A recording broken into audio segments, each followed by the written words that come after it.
Hey everybody, it's Miss A and I'm here with a YouTube video to go over the expectations for the research and purpose journal entry.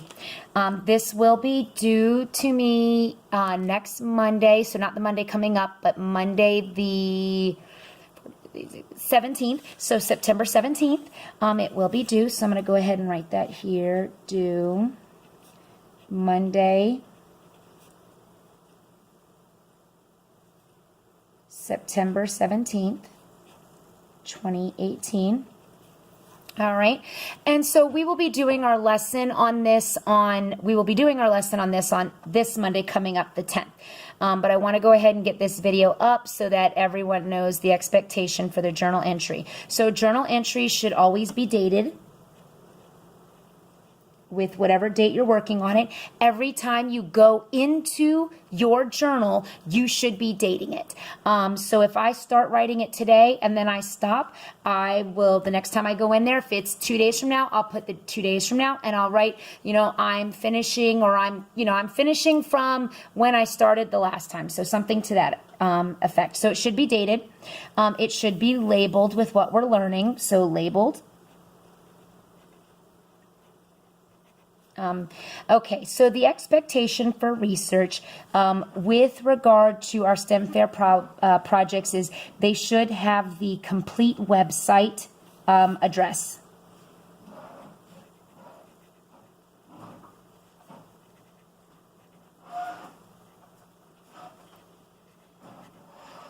All right, and so we talked about the expectations when it comes to research on the internet, and we talked about,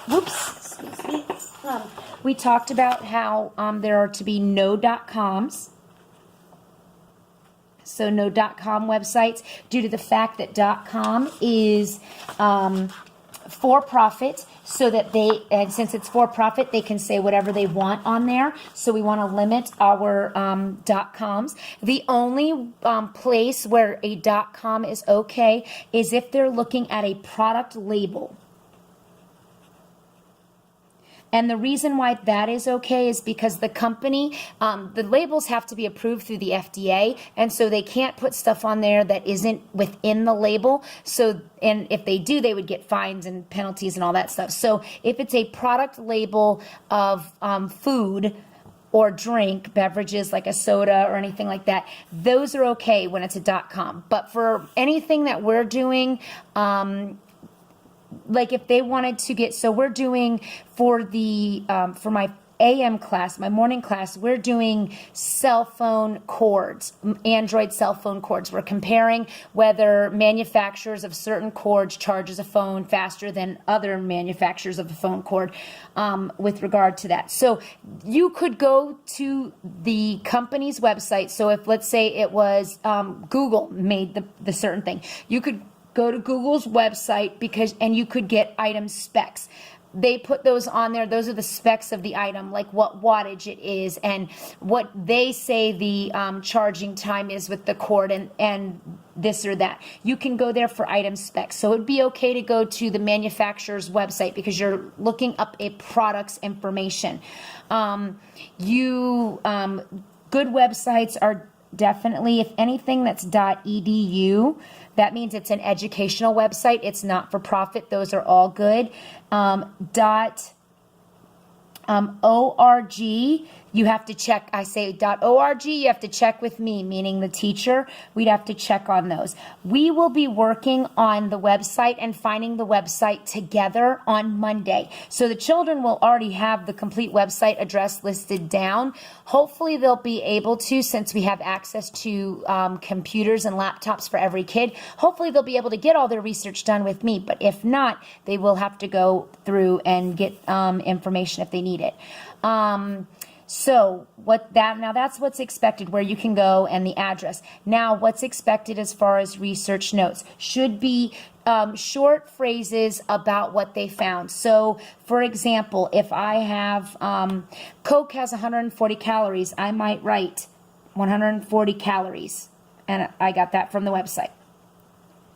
I might do like Coke, and it has 40 milligrams of sodium. And so I don't need to write Coke has, S-O-D-I-U-M. I don't have to write Coke has 140 calories or Coke has 140 milligrams of sodium. I can take real quick notes to help me base, and we're gathering this research so that way we can have background knowledge in order to make a hypothesis statement that's based on research and background. So it should be short notes. Research should be about a page. So the expectation is a page. So their journal entry for this one might start off with, today we learned about research. We went to this website. We are gathering information about our phone cords from this website, and then they can write down the information that they found. For my second class, they're doing my afternoon or PM class, they're doing information with regard to soccer. So we might have information about trajectory and speed and kicking and other things related to soccer for theirs. So that is the expectation. It should be a short summary about, so we've got dated, labeled, complete website. This is what type of websites. So they should have a statement about what we learned, so what they were taught and where they went, statement about what was done in class, basically about what was done in class.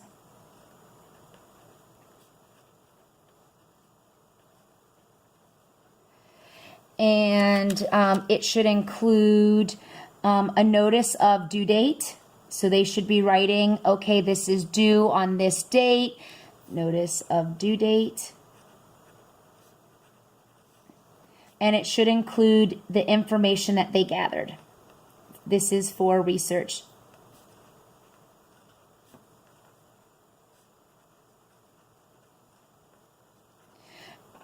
So that's the expectation for the research page. So, and we are also going to talk about purpose.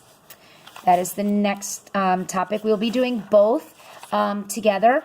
We have actually already discussed purpose.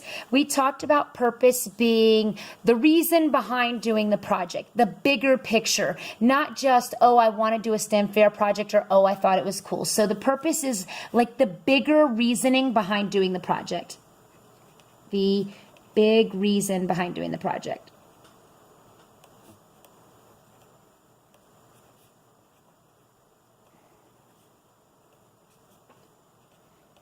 So that's what the purpose is. We've actually already talked about this when we originally wrote out our topic. The kids talked about their reasons why they wanted to do it. Now it's just specifically stating it independently. So it's the big reason behind doing the project. It should either have some significance of importance, so should be important to the child. Important to the child or their family. And if, for example, that we're doing a project they really don't care about at all, think about how it would help people in society or why it might be important to our peers. So importance to peers. So that's what they're thinking about when they're writing a purpose. Importance, I-M-P-O-R-T-A-N-C-E. Importance to peers. So, for example, a lot of the kids, when it came to the cell phone project, they were saying it's really important to me because I don't like when my phone dies and I want it to charge quicker because I want to use it. So that's really important to me. It's ownership of this project, basically. Overall, the purpose is the ownership. And when a student goes to STEM fair, the projects that tend to win are the projects where they say, okay, you know what, this is the student's project. This was important to the student, and I can tell from their purpose. So what is the expectation when it comes to a purpose statement? Well, they should have basically this information in a nutshell, but nice and neat. Obviously, it should be dated, so it should be dated. They should have information about how that purpose is the big reason behind doing the project, or the importance to the family, or the importance to their peers. And then they should have their purpose statement. So let me write that, purpose statement. And the purpose statement should state, this is important to me, or I can see how this is important to society because, and give that reason. So it's their reasoning behind doing it. We have already been instructed on this, so this isn't something that's new to the children, but they do need to write it independently from their topic statement. So the majority of our instruction on Monday will be related to their, will be related to their, I'm trying to get to the page, to their research, and we will be working on that in class, and they will have their own laptop to actually go through and work on that. I hope this video helps with regard to the expectations of the journal entry for research and purpose. Thanks for watching, everybody.